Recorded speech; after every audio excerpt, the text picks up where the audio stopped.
La vida en ocasiones nos enfrenta a pruebas para que desarrollemos ciertos aprendizajes y esos aprendizajes finalmente que nos permite desarrollar herramientas para enfrentar otras situaciones de una manera como más adaptativa.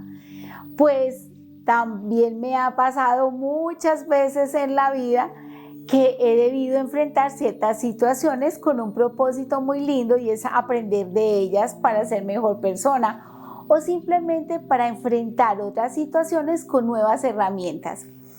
Pues les cuento que hace más o menos unos 23 años estaba yo en la gestación de mi segunda hija de Sara y ahí me diagnosticaron una diabetes. Fue para mí muy difícil porque ya mi papá había fallecido de 46 años con diabetes. Sin embargo, inmediatamente lo que hice fue enfocarme en la solución porque ya debía pensar no solamente en mi vida, sino en la vida de Sara. Ya cuando Sara nació, gracias a Dios, todo salió muy bien. Después de esto, ya empecé como con un tratamiento, digamos así, mucho más riguroso, con medicamento, porque durante la gestación de ella había sido evitando precisamente el medicamento para protegerla a ella de cualquier efecto secundario. Resulta que cuando ya entonces me enfrento nuevamente a la enfermedad, después del nacimiento de la niña, era como muy difícil poder controlar la glicemia en un nivel adecuado.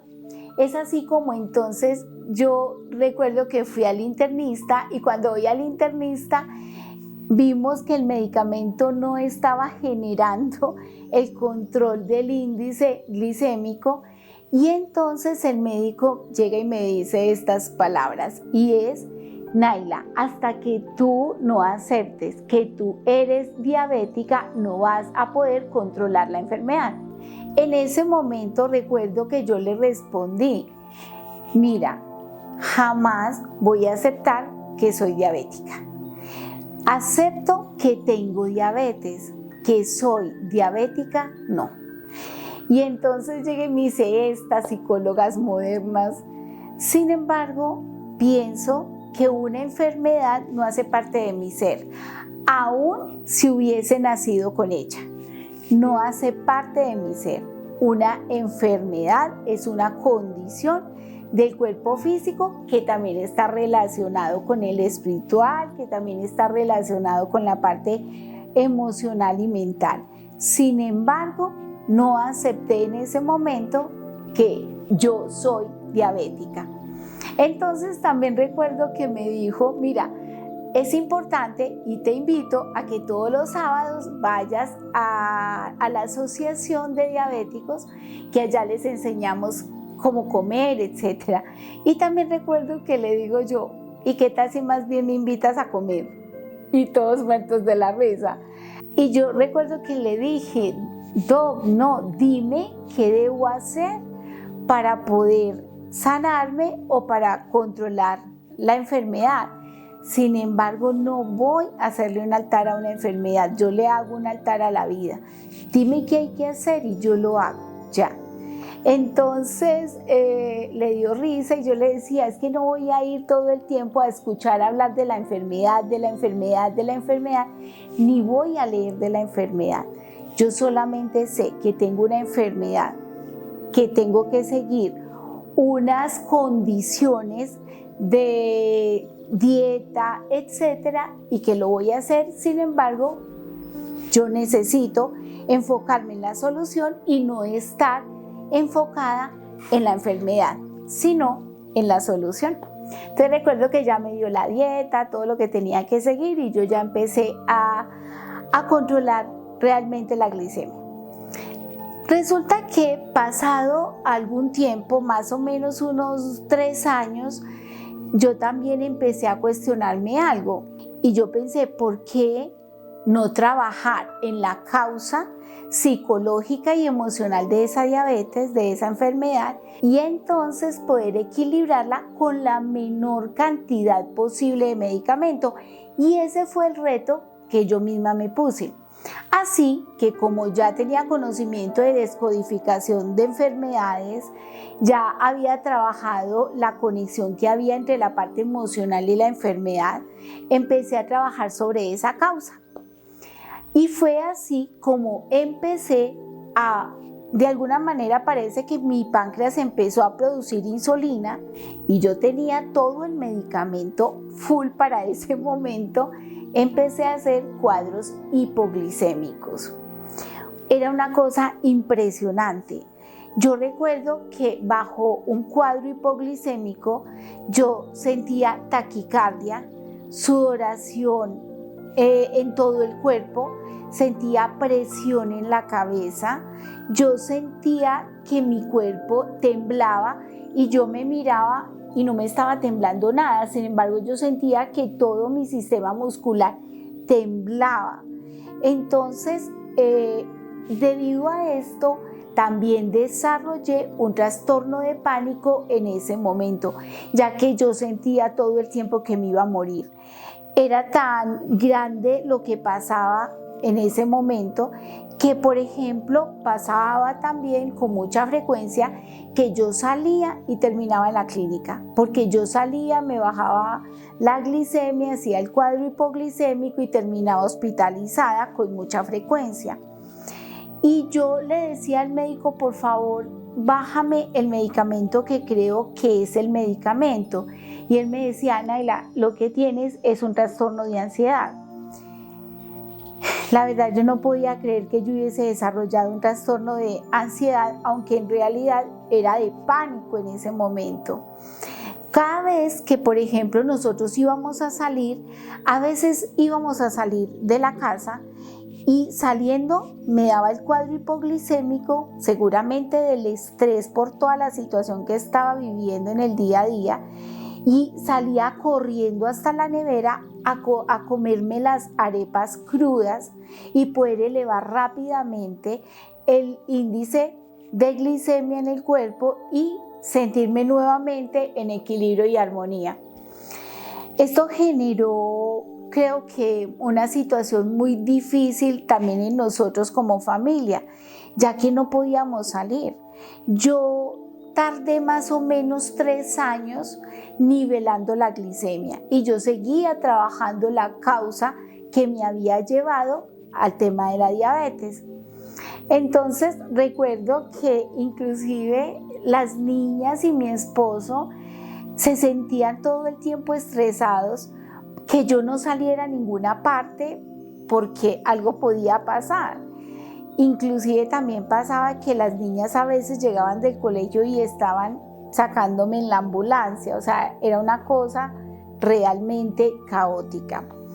Debido a todo esto que viví en este tiempo, que fueron más o menos 3 años, donde debido a las bajas de glicemia, entonces yo desarrollé un trastorno de pánico porque yo todo el tiempo sentía que me iba a morir. De hecho, un cuadro hipoglicémico en una persona con diabetes se le dice que es un episodio de muerte, porque así es como se siente. Afortunadamente llegamos a vivir a una casa en donde había piscina y para mí era siempre ha sido muy importante el tema de la felicidad y el disfrute. Y entonces éramos todos casi que encerrados en la casa y yo pensaba cómo hacer que una condición mía de salud no afecte la capacidad de disfrute de todos nosotros como familia y también de las niñas que estaban muy pequeñas. En ese momento también recuerdo que, por ejemplo, los sábados yo armaba unas tarjeticas y yo les hacía invitaciones a todos que les dejaba en el nochero, en la mesita de noche. Y entonces se los dejaba siempre con un dulcecito. Entonces esas tarjeticas decían en la parte de arriba invitación y decía lugar, área, la piscina, en el comedor de la casa, en la sala, hora. Cuando era en la piscina era a las 10 de la mañana o a las 6 de la tarde o 7 de la noche y ponía la actividad.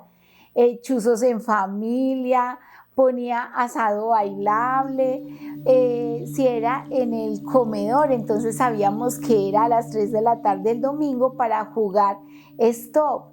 Y entonces al final de la tarjetica yo les ponía, por favor, confirmar asistencia. Y ponía sí, rayita, o sea, no había opción de decir que no porque era imposible. Entonces ya ellos se acostumbraron que los sábados yo les dejaba la invitación y cuando a veces me cogía la tarde para la invitación, recuerdo que las niñas a veces me preguntaban, mira, tú no nos has invitado todavía para mañana, y yo, ay, sí, estoy cogida de la tarde, ahora les llega la invitación. Sin embargo, era la manera de poder equilibrar la angustia que había frente a mi salud en ese momento y decirles a ellos, y también para mí era importante ese mensaje de debo seguir disfrutando y viviendo, debo seguir conectada con la alegría de la vida, yo soy más grande que esto que está pasando. Recuerdo también que en ese momento para mí era muy difícil a veces mantenerme en pie porque yo sentía como que una energía me tiraba hacia el piso y era muy difícil.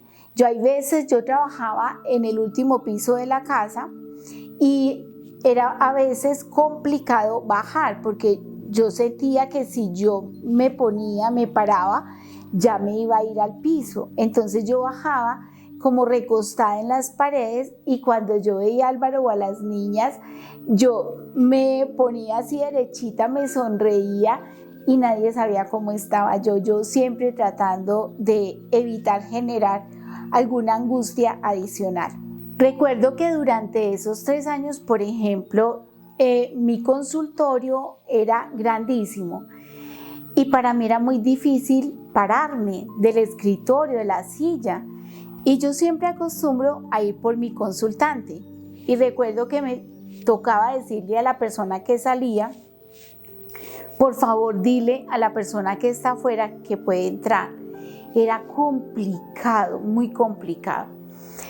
Yo seguía haciendo mi trabajo porque yo tenía un objetivo muy claro: trabajar la causa que había generado la diabetes, porque necesitaba mantener la glicemia con el menor medicamento posible y ese era mi tarea y era mi reto. Debido a todo esto que pasó, recuerdo que hubo una vez en esos 3 años que yo no fui capaz de pararme de la cama. Y en ese momento mi esposo se paró en la puerta de la habitación realmente con una sensación de impotencia grande. Y recuerdo que me dijo, ¿tú crees que está siendo fácil ver esa mujer fuerte que eres, tan activa que eres en la cama? No está siendo fácil. Y yo le respondí, ¿tú crees que está siendo fácil ver la mujer fuerte que soy, activa, aquí en la cama? Tampoco está siendo fácil. Sin embargo, esta soy yo. Y todos debemos aceptar que también soy frágil, que también me enfermo y que eso no me quita mi fortaleza y que eso no quita el que yo siga siendo activa. Entonces recuerdo que Álvaro me dice, dime qué necesitas, dime qué debo hacer, cómo puedo ayudar, dime. Entonces recuerdo que también le dije en ese momento, yo creo que en este momento sería aceptar mi condición en este momento. Esto soy yo. Así recuerdo que le dije, esto soy yo, con toda mi grandeza y con mi fragilidad. Resulta que eso fue muy bonito ese momento porque después me llevó a entender algo muy grande. Yo seguía trabajando entonces el tema de la diabetes. Yo le decía al médico internista, por favor, bájame el medicamento que creo que es el medicamento el que me está generando esto, porque yo estoy trabajando la parte psicológica conectado con la enfermedad. Y me decía, no, Naila, eso lo que tú tienes es una ansiedad. Sin embargo, una vez me mandó un medicamento para la ansiedad, yo me negaba a tomármelo y como a los 15 días que él me dio el medicamento, me tomé media pasta. Después de tomarme media pasta de ese medicamento, terminé en la clínica por urgencias, en donde me atendió un médico mucho más joven que el internista. Y entonces de pronto ya había escuchado esa conexión que había entre la enfermedad, la parte emocional, y me dijo, ¿sabes qué? Yo pienso que el tema no es de ansiedad. Yo pienso que tú tienes la razón y que lo que debes hacer es cambiar de internista. Entonces recuerdo que me dijo, no te voy a mandar nada. Sugerencia, vamos a cambiar el internista. Entonces, efectivamente, busqué otro internista, me modificó el medicamento y yo pude controlar mejor la glicemia con un medicamento menos fuerte que el que ya tenía. Sin embargo, yo seguía en mi tarea. Luego volví a hacer todos los picos de hipoglicemia, entre que más trabajaba, volví a los picos de hipoglicemia, me seguían bajando medicamentos y yo seguía trabajando el trastorno de pánico, que después, gracias a Dios, se volvió en ansiedad, y finalmente termino con una glicemia totalmente normal, con el mínimo de medicamento, sin pánico, sin ansiedad, ni nada. Todo este tiempo, mi papá había fallecido de 46 años con diabetes. Entonces, mi mamá había de alguna manera acompañado todo ese proceso de la enfermedad a mi papá. Y recuerdo que cuando mi mamá venía a Colombia a la casa de vacaciones, veía que yo me iba a comer un banano y me decía, mira, ¿por qué vas a comer banano si los diabéticos no pueden comer banano? Y yo le decía, los que son diabéticos no, yo que solo tengo diabetes, sí. Y yo me comía el banano. Y cuando me iba a comer un mango me decía, ¿por qué vas a comer mango si los diabéticos no pueden comer mango? Y yo, los que son diabéticos no, yo que solo tengo diabetes, sí. Y era muy gracioso porque qué pecado era como romperle el paradigma a ella, y era romper el paradigma de los médicos que dicen que definitivamente no se puede comer nada de eso. Y yo recuerdo que yo al día siguiente me tomaba la glicemia y le mostraba a mi mamá el indicador, y ella podía constatar que yo tenía mi glicemia totalmente normal, aún con banano, aún comiéndome el mango, etc. Lo que pasa es que yo siempre he sido muy responsable en ese sentido. Sé cuánto puedo comerme y cada cuánto me lo puedo comer, y como de todo. Porque yo pensaba que yo no era la enfermedad. La enfermedad es una parte de mi historia de vida. Sin embargo, no es toda mi historia ni soy la enfermedad. Y creo que es un aspecto que veo cuando las personas tienen algunas enfermedades y que les cuesta mucha dificultad superarlas. Es que se identifican con la enfermedad, se apropian de ella. Entonces la gente dice esto y lo escucho todo el tiempo en consulta: es que yo soy diabético, es que yo soy hipertensa, es que mi herpes, es que mi ansiedad, y todo el tiempo se apropian de una condición de enfermedad. Y creo que eso es lo más valioso que yo he encontrado a partir de lo que yo he vivido en la vida, es que no iba a apropiarme de una enfermedad porque yo no soy una enfermedad. Entonces, después, más adelante, inclusive hace muy poco, hace más o menos 2 años, estuve en un proceso en donde me hice exámenes de todo, quería saber cómo estaba de todo. Y entonces recuerdo que cuando fui donde el médico que me hizo la endoscopia, llegué y me dice: señora, ¿usted cuánto hace que tiene diabetes? Y yo, hace 20 años, algo más de 20 años. Y me dice: ¿qué? y empieza a mirar quién me ha hecho todos los TAC, todos los exámenes y me dice, usted tiene que ser muy juiciosa porque usted tiene sus órganos intactos. Entonces yo le decía, sí señor, yo he sido juiciosa, y yo pensaba, él debe pensar que yo no me como nada, yo como de todo, con responsabilidad. Sin embargo, yo como de todo. ¿Y gracias a qué? A que trabajé la causa psicológica de la enfermedad, y 2, a que no me apropié de la enfermedad. 3, a que no estuve leyendo todo el tiempo de la enfermedad. Yo simplemente seguía la instrucción que debía seguir y dije, debo hacerle un altar a la vida y debo vivir mi vida lo más normal posible, con diabetes o sin diabetes, porque yo necesito vivir y disfrutar de la vida.